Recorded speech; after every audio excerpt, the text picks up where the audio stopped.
Hello નમસ્કાર નમો નમઃ. કેમ છો બધાય? મોજમાં હશો, લહેરમાં હશો, તૈયારી ચાલુ હશે. મોસ્ટ ઓફ પેપર પૂરા થઈ ગયા હશે અને 2 પેપર બાકી હોય ને ત્યારે અભિષેક દવે તમને જેથી મળવા હવે આજે લઈને આવી ગયો છો આવા જણાવ સ્મ પ્રયોગમાં અહીંયા ટૂંકા એમસીક્યુ આપું છું. 15 એમસીક્યુ આપું છું. 15 એમસીક્યુ માંથી તમારો એમસીક્યુ સ્મ પ્રયોગનો હશે. સ્મ પ્રયોગ એટલો સહેલો છે પણ ગામમાં ખબર નહીં કેમ અઘરો લાગે છે. આ વિડીયો જોશે એટલે એકદમ સહેલો થઈ જશે. જી હા મિત્રો, છે પરિચય મંદિરમાં દેવોને મારો અને મસ્જિદમાં ખુદા પણ મને ઓળખે છે. નથી વ્યક્તિત્વ કોઈનાથી છાનું મારું, જેટલા ઓળખે છે બધાય તમારા પ્રતાપે ઓળખે છે. હું અભિષેક દવે ગુજરાતની સંસ્કૃત વિષયની નંબર 1 યુટ્યુબ ચેનલમાં આપ બધાનું હાર્દિક સ્વાગત અભિવાદન કરું છું. જો મિત્રો પહેલી વાર આવી ગયા વાયા વાયા ફરતા ફરતા રૂમઝૂમ કરતા સબસ્ક્રાઇબ કરવાનું બાકી હોય તો કરી દો. મારા હાવજડીઓ લાઈક કરી દો, તમારા મિત્રોને શેર કરી દો. આજે જોવાના છીએ આપણે સ્મ પ્રયોગ. હવે સ્મ પ્રયોગ શીખવો હોય ને તો એકદમ સહેલું છે. આવો નવો પ્રશ્ન બોર્ડમાં દેખાશે એટલે તો મૂંઝાતા નહીં. સ્મ પ્રયોગ શીખવા માટે એક જ વસ્તુ જોવાની કે છોકરાઓ જ્યાં નામ આપ્યું હોય નામ આ સીત, તો આપણે એને જોવાનું અને એના ઉપરથી આપણે જવાબ ગોતવાનો છે. તો એના માટેનો 2 જ આખા નામ છે, એને ભૂલવાના નથી.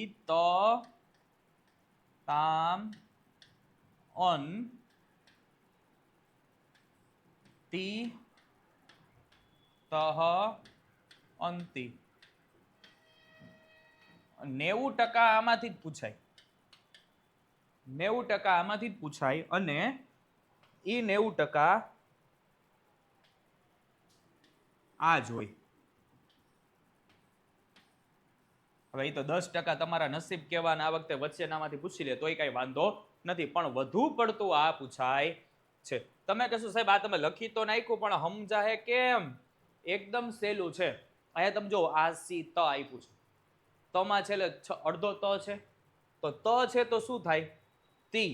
તો અહીંયા 3 ઓપ્શન આપ્યા, એમાં તી વાળું કેટલું? તો કે સાહેબ એક જ છે, અસ્તિસ્મ.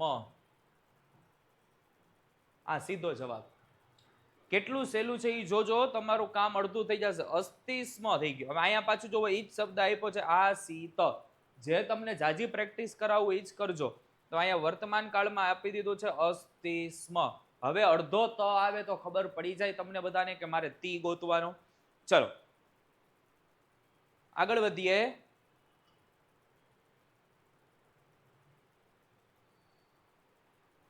હવે એની બીજી પેટર્ન ઉપર ધ્યાન આપીએ આપણે.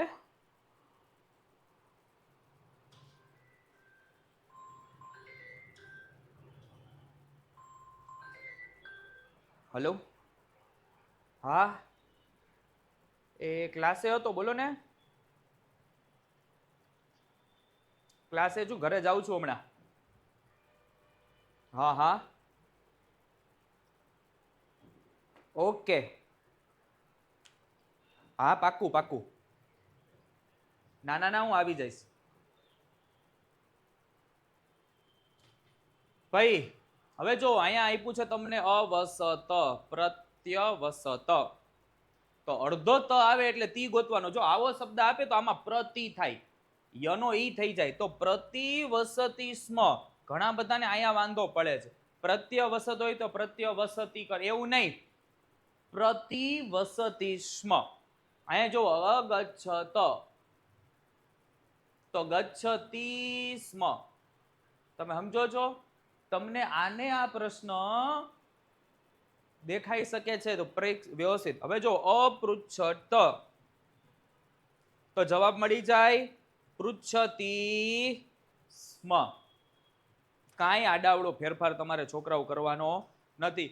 બેઠે બેઠું આટલું જ ધ્યાન રાખવાનું છે કે યસ સર આટલું આવે. ત આવે તો હવે કોઈને વાંધો નહીં આવે, મને એટલી ખબર પડે. ત આવશે તો હવે કોઈને વાંધો આવશે નહીં, તનો જવાબ આપી દેશે. હવે આપણે એની બાજુવાળાનું જો યુનિકમાં અલગ રીતે એ પૂછતા હોય દર વખતે, તો અહીંયા જો સંવદતામ. શું આપ્યું? સંવદતામ. બરાબર, સંવદતામ. અહીંયા તમે જુઓ શું આપ્યું છે? તામ. તામ છે તો શું થાય? તહ. તો આ 3 ની અંદર તહ વાળો ઓપ્શન કયો? તો આ 3 ની અંદર તહ વાળો ઓપ્શન સાહેબ એક જ છે, સંવદતઃ. તમારે આખો પ્રશ્ન જોવાની જરૂરિયાત જ નથી રહેતી મારા હાવજડાવ બકુડાવ. આટલું જ કરવાનું છે. જોજો અવસન. હવે અહીંયા તમે જો અન આવ્યું. શું આવ્યું? અન આવ્યું. અન. ચલો તો આપણે અન વાળું જોઈએ. એકદમ સહેલું છે તમને. જો આ એકવાર આવડી ગયું ને એટલે કાંઈ ઘટવાનું નથી. અન આવ્યું. અન. અન આવે ને એટલે શું થાય? અન. તો શું થાય? અંતિ. શું થાય? જો દેખાય છે અંતિ. તો અહીંયા તમે જો સાહેબ એક જ ઓપ્શન છે અંતિ. શું છે? અંતિ. વસંતી. અન છે તો અંતિ. બરાબર. ચલો આગળ વધીએ. હવે તમને ખબર પડી ગઈ છે કે સર શું કહેવા માંગે છે. ચલો હવે 3 ઓપ્શન છે એની ઉપર પ્રેક્ટિસ કરીએ. હવે આ પૂછાઈ ગયું. હવે આના સિવાયનું જો એને નવું કાઢવું હોય તો એ આવું કાઢે.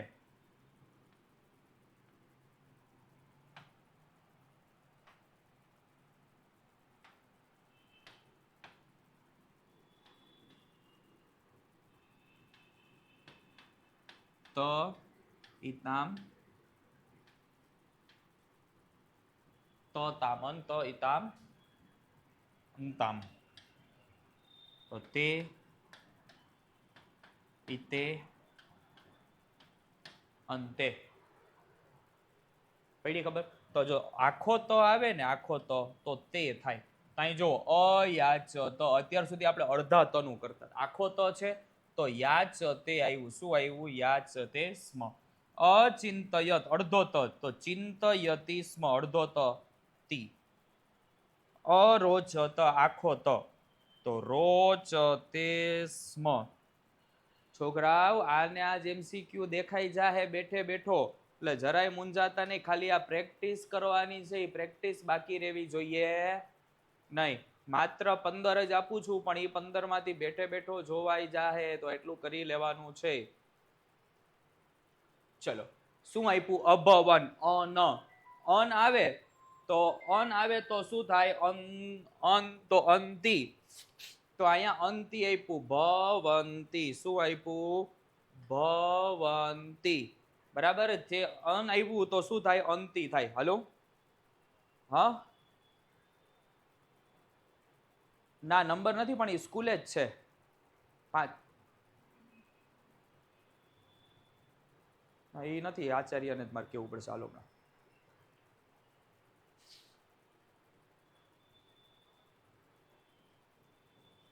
પાકું. ચલો છોકરા ઉપાદિશન આપ્યું છે. અન આવે એટલે અંતિ આવે. તો આમાં અંતિ વાળું ક્યાં? તો કે સર ઉપદિશંતી. અભવત તો આવ્યું તો તી ભવતી સ્મ. પડી ખબર? શું આવે છે એ સીધે સીધો તમને જવાબ મળે છે. છોકરાઓ આમાં ઘણા બધા વ્યક્તિ તો એવી બધી મુશ્કેલી ઊભી કરી દે કે સાહેબ સ્મ પ્રયોગ ન સમજાતો. હવે સ્મ પ્રયોગમાં આટલું જ આવશે. આટલા જ એમસીક્યુ માંથી હશે. આનાથી વિશેષ તો તમને શું કહેવાનું? ચલો છેલ્લા 2. અસ્મરત અડધો ત તો સ્મરતિ સ્મ. અવસત અડધો ત તો વસતિ સ્મ. કેમ ગયું? વસતિ સ્મ. તો આ થઈ ગયું મસ્ત મજાનું આપણું પેપર. આટલું જ યાદ રાખવાનું. ત તામ અન તી તહ અંતિ. ત ઇતામ અંતે ઇતે અંતે. બરાબર. આટલું કરી લ્યો એટલે થઈ ગયું. અને છોકરાઓ જાતા જાતા શું કરતું જવાનું છે? ગુરુ દક્ષિણા દેતું જવાનું છે. શું દેવાનું? ગુરુ દક્ષિણા. કેટલા લોકોના મોબાઈલમાં? તો કે ભાઈ 10 લોકોના મોબાઈલમાં આપણી ચેનલ મોકલી દો અને પહેલું કામ કરો સબસ્ક્રાઇબ કરી નાખો. બરાબર. ફૂલ મોજ કરાવવાની છે. ધડબડાટીને ધાણા જીરું બોલવાનું છે. બાકા ઝીકી બોલાવી દેવી છે અને લોઢામાં લીટો મારી દેવાનો છે કે સંસ્કૃતમાં 80 માંથી 80 આવે ને આવે. તો તમારે પણ લઈ આવવાના છે. સ્મ પ્રયોગ આવી રીતે એક એક તમને પોઈન્ટ સમજાવવાનો છું. અને નેક્સ્ટ વિડીયોમાં ફરીથી અલગ રીતે, અલગ અંદાજમાં, અલગ જૂનું ને અલગ જુસ્સાથી તમને મળવા આવવાનો છું. પણ શેર કરવાનું ભૂલતા નહીં. તમે લાઈક કરજો. હું મોટિવેટ થાઉં છું અને આવા નવા વિડીયો લઈને આવું છું. અને સબસ્ક્રાઇબ કરવાનું બાકી હોય તો બટન દબાવી દેજો. નેક્સ્ટ વિડીયોમાં મળીશ. ત્યાં સુધી જય હિન્દ. આવજો.